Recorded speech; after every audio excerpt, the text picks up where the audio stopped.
Right, hello, Tanisha? I am here. You know what, Allie, you can go ahead and start. Okay, great. Everybody over here? Let's start with Kyle Goom. Amy, obviously it was kind of a grind of a finish game, close-up game. What factors do you think led to the slow start? Were there any off the court, and what got you going in this game? They're a good team. They compete. No matter who they have out there, they're going to compete. They didn't get this far to just give up, and we knew that. And closeout games are already tough, but we just try to keep fighting. Got us a lot of shots early that we normally make, but we just kept pushing. Our defense was kind of slow. Everything was too easy for them in the first half, especially CJ and Melo too. And coach kind of got after us at halftime, and coach just picked it up a little bit. And after that, we were able to come out in the second half and compete. Tanya, what do you think you guys learned about yourselves throughout the course of this season? From game one, where you're working on offensive issues, to now the evolution of which We play like basketball, running in transition, playing great defense, getting stops, running in transition, playing for each other, playing scrappy. Then we're a tough team to beat. First game, we didn't lock into our defense coverages, especially late game. We wasn't making shots, we wasn't running, we wasn't being scrappy, and we ultimately lost. That led to a loss for us, and we picked it up games 2 through 5, and was able to win. So, we know we're a tough team to beat. We know we're a great team, and we just got to play that way every night. Okay, I think we'll throw it back to Tanisha. Okay, we'll go with Dave McMenamin. Hey, Anthony, could you take us through the last few days for you? Did you expect to be able to play basketball tonight? Did you question at any point? And did you feel like that process did anything for your guys as a team, you guys as a team? The emotions been very high.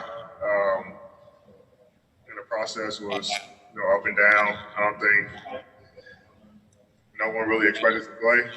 After seeing Milwaukee, but obviously we met a couple times and felt like our platform is bigger here to get out what we need to get out to the media. And we had some meetings with the owners, and some players to try to figure out, if we do continue to play, what our demands are.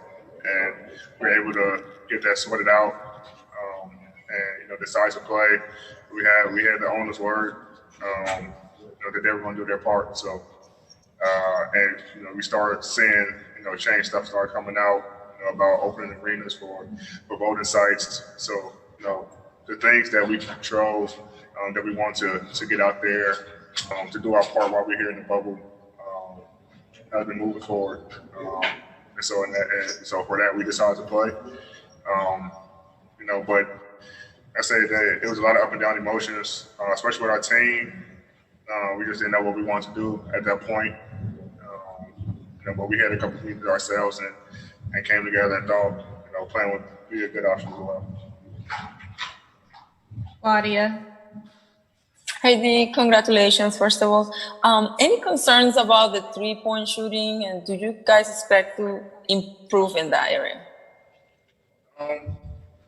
Guys missed shots tonight. I think in 2 through 4, we shot the ball pretty well from 3. Our shooters have been making shots. A couple of days off, kind of got out of the rhythm, especially with a lot going on outside of the basketball. We didn't get in the gym as much as we wanted to, but I think it'll be fun. Thank you. Allie? Tanya, you can go. Danny described the scene to us where he was napping and there's a bang on the door, like emergency team meeting, because the Bucks decided not to play. What do you remember about that moment, and what was your reaction when you first found out that they weren't what they were doing? The same thing Danny said. You know, I was in the middle of my pregame nap, ready to play, and the guy was banging on the door, and I didn't know what was going on until, even during the meeting, I was still kind of sleeping, just, unaware of everything. And then when we saw that, Brian called a meeting and brought everybody down and just kind of talked about, what would be our plan.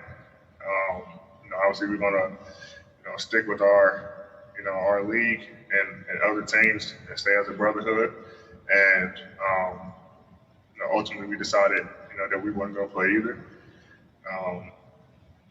And that was pretty much it for that day. And then, had a meeting the next morning to figure out the plan for the rest of the time here. What were when you guys were having these discussions, what were sort of the pros and cons of continuing to play? The pros was for sure using our platform. We feel like we're stronger together here. Guys going individually and trying to speak out. Voices probably won't be heard as loud as being here and using this NBA platform as well. The cons are just not being able to be out there, like guys want to. Before the bubble, guys on the front line and doing as much as they can in their communities. And it's just tough not to be there, especially when it's happening in some guys' backyards. And so you always want to do as much as you can for your communities. And a lot of guys are used to being in the communities and helping out. And being here and not being able to physically be there is tough on guys. But we just kind of just wait everything out and. As a league, every team, every player that was here, coaches included, and just figured out what would be the best option. That was to continue to play and stay here. Last two questions. Mike Trudell. Hey, AD, I'm wondering what you think is the key to your defense against both big and small lineups, how that's been successful all season long. And I know you don't know who you're going to play next round yet, but what do you think has been the key defensively, especially the way you guys played this series? Scrappy. We got a lot of talent, and when we're scrappy defensively, down on the floor, talking, picking guys up full court, that's who we are, and that's how we win games. We're not going to shoot the ball well every night, but we still want to be able to, play defense and hold teams to, a certain amount of points each game, and have a great defensive rating. So, for us, if we continue to do the things that we've been doing defensively and, talking and picking up full court, rotations, covering for guys, then we got a bright future ahead of us. Last question, Dylan Hernandez. Yeah, hi, Anthony. You mentioned the owners giving you guys your word. Now, a lot of these owners do support very conservative causes. The DeVos family that owns the Orlando Magic, you could argue, has been kind of like actively almost trying to destroy our educational system. How confident are you that they're going to keep their word? And if they don't, I guess, how confident are you that I guess you guys have kind of the leverage to force them to do so? Yeah, we do have the leverage. And I mean, after the meetings, we're very confident that they will. The conversation went well. And then if they don't, then we won't play again. It's simple as that.